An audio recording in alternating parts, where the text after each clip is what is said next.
All right, so let's dive into this whole UFO thing, especially all the stuff around the Channel Islands. Okay. You guys send in some pretty wild stuff, YouTube videos, old articles, even that new Pentagon report.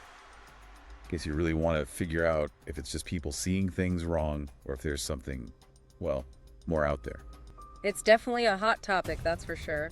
What's cool is you've got personal stories mixed with what the government's saying, Exactly. That's what makes this so interesting. So, where do we even start with all this? Well, since this is for you, why not that YouTube video, the one from Rocky, about his UFO sighting back in '75? Oh, yeah, Rocky. He saw, like, 3 black discs, all quiet, moving together. And it wasn't just a quick thing either. He called his friends out, and they saw it too. What gets me is how much it stuck with him. Even after all these years, he's still kind of in awe when he talks about it. Clearly not just something he forgot. Makes you think, doesn't it?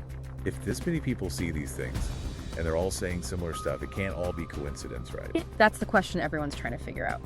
And speaking of, you asked about the Channel Islands. Well, Rocky's not alone there. Didn't the Navy have that whole drone swarm thing back in 2019? Yep, that was all over the news. These things were apparently following warships for weeks. And get this, the Navy, the FBI, even the Coast Guard looked into it. Huh? Couldn't figure out where those drones came from. Definitely not civilians, not ours either. So either some countries got tech way beyond what we thought, Nor. or it's something else entirely. Like that Tic Tac thing from 2004, also with the Navy. Oh yeah, the Nimitz case. That's gotta be one of the most believable sightings lately. Bunch of pilots, all experienced, saw this thing shaped like, well, a Tic Tac doing stuff no plane can do. And it was on radar too, right? Yep. Pilots were pretty sure it wasn't anything from here. Okay, so we've got recent stuff, but what about before? Were the Channel Islands always this UFO central? Turns out, yeah, they kind of were. Whole history of weird stuff there, going way back. I read about this guy, Kelly Johnson, big-time engineer at Lockheed, designed the U-2 spy plane and all that.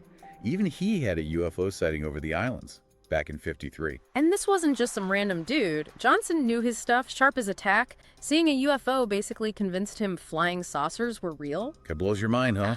The guy who designs planes for a living is suddenly saying, nope, that's not one of ours. Adds to the whole thing, for sure. And get this, it's like there's a pattern.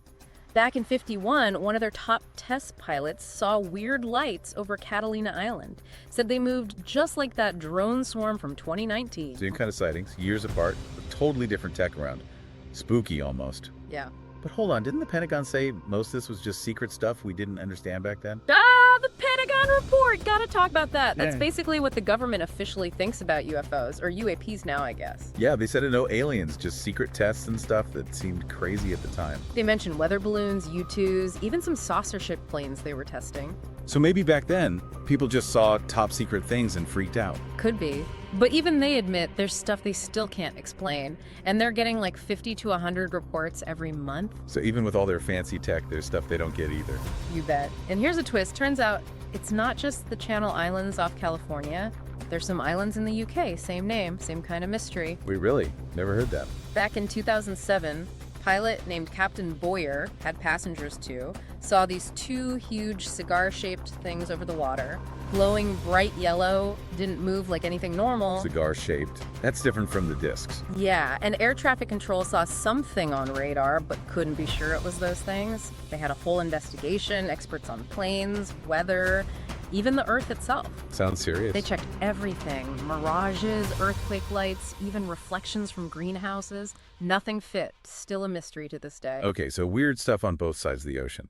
Anything else stand out from Catalina specifically? There's this pilot, Noah Felice. He claims a USO attacked him, unidentified submerged object. A what now? Underwater. He says this thing shot a beam of light at his plane, made him crash. Claims his cousin died, he got hurt bad. Whoa. Any details on the USO itself? Not really. Without more proof, it's tough to say if it's true or not. Makes things even weirder, though. What if these things aren't just in the sky? That's the thing, right? More and more USO stories popping up. And hey, speaking of connections, did you know Catalina's got a link to the most famous UFO thing ever? Roswell.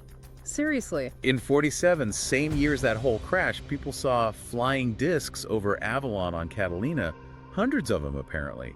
Some were Army guys, said they were moving super fast. Two crazy events, same year, both with things in the sky we can't explain. Timing is definitely interesting. Everyone was on edge about UFOs after Roswell. So much to think about. Stories, government stuff, history, even Roswell. It's a lot. And that's just the beginning. I'm ready for more. What's next? Back again. So we've got these Channel Islands, lots of UFO action, old and new, but let's get a bit more, sciencey about it. Yeah, okay. The stories are wild, but what does actual science say about all this? First thing, we gotta figure out what people are actually seeing. Right, could be anything, weather balloons, secret planes, aliens. How do you even tell? The thing is, our eyes can play tricks, memories get fuzzy, and our brains, they love finding patterns, even when there aren't any. So someone could be sure they saw a UFO, but it's just their brain messing with them. Totally possible. Like seeing faces in clouds or shapes in the dark. Our minds are always trying to make sense of stuff, and sometimes that means seeing things that aren't really there. I guess that's why you need a bunch of people seeing the same thing, right? And maybe some actual proof, not just stories. Exactly. Multiple witnesses, especially if they're seeing it from different spots, that makes it more believable. And photos, videos, radar, those are more solid than just someone's memory. But even with that stuff, can't photos be faked? And we talked about how radar isn't always clear either. Yeah. True. Tech has its limits. Radar's good for big, fast stuff, like jets. But for small, slow, or even things just hovering, not so much. And some UFOs are like that, right? So our best gadgets aren't even perfect for this. Like trying to solve a puzzle with some pieces missing. Great way to put it. But hey, science is always finding new ways to study this stuff. Are there actual scientists, like full-time UFO hunters? There are. The Pentagon's got this thing called AORO, the All-Domain Anomaly Resolution Office. They investigate UAPs with all sorts of experts. So it's not just the military saying what they think. They're bringing in people from, astronomy, physics, all that? Exactly. Looking for patterns, weird stuff, anything that helps us figure this out. Sounds pretty thorough. It is, and it shows how important just looking at the data is. That helps rule out some explanations and focus on what's most likely. So we've got misidentification, tech not always working, and we got to be scientific about it. But what about the really out there stuff? The things science can't explain yet? Some say UAPs are alien tech, super advanced. That's what everyone jumps to, right? It's possible, but like with anything in science, you need really strong proof. Extraordinary claims require extraordinary evidence, right? Bingo.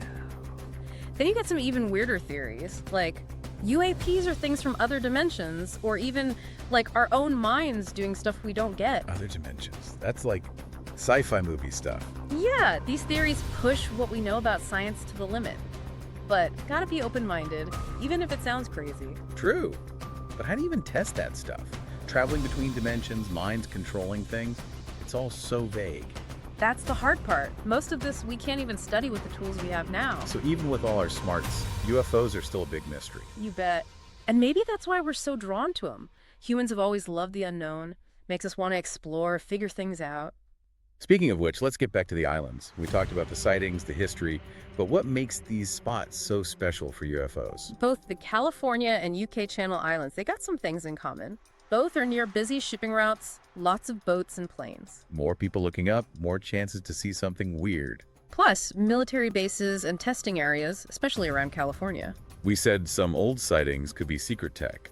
Maybe that explains some of the new ones too. Definitely can't rule it out. If they're doing secret stuff there now, that makes it even harder to investigate. It's like a puzzle where someone's hiding some pieces on purpose. Exactly. Makes you wonder about, honesty. Should the government tell us more about what they're up to with UAPs? So location, people seeing things wrong, maybe the military is involved. Anything else special about the Channel Islands? Some folks think the ground itself is important, like the actual rocks and stuff. Wait, what? How does that matter for UFOs? It's kind of out there, but some say certain rocks, especially ones with quartz crystals, can make energy fields that maybe mess with UAPs. So the islands are like attracting them, Well, or even powering them up. That's the idea. And there's volcanoes underwater there, could make weird weather effects. Maybe those play a part too. It's not just what's in the sky, but under the sea too. The Channel Islands are a mix of everything. Location, tech, geology, even how our minds work.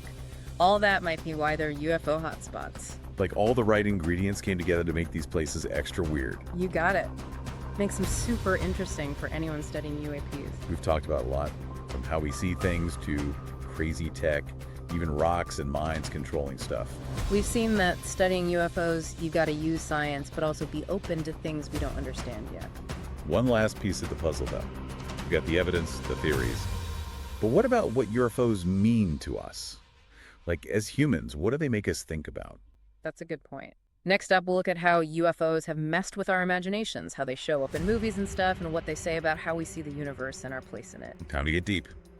Okay, so we've dug into the evidence, the science, even some pretty far out ideas about UFOs. Right. But now I'm kind of curious about the whole impact of this thing. Like, how's it affected our movies, books, even what people believe about the universe? It's a big part of it all, yeah. Thinking about aliens coming here, that's been with us forever. From old myths to, well, Star Wars. Makes you think, like those cave paintings with weird figures. Were they just making stuff up, or did they see something real? Who knows? But as we learn more about space, how we pictured aliens changed too, like War of the Worlds, Close Encounters, those kind of stories. Yeah, and that's just the famous ones. Now we got whole genres about alien invasions, meeting them for the first time, abduction. We're obsessed with what would happen if they showed up. It's funny, those stories, they kind of show what we're worried about, but also what we hope for. Like fear and wonder all mixed together, fighting or getting along, trying to figure out what it all means, Like we're using aliens to understand ourselves, kind of. Exactly. And it's not just movies, documentaries, conspiracies, whole groups online trying to find the truth. It's a whole culture built around this. Makes sense, though. Humans are curious. We want to explore, find out what's out there. Maybe part of it is hoping we're not the only ones in this giant universe. Could be. That feeling of wonder is powerful stuff.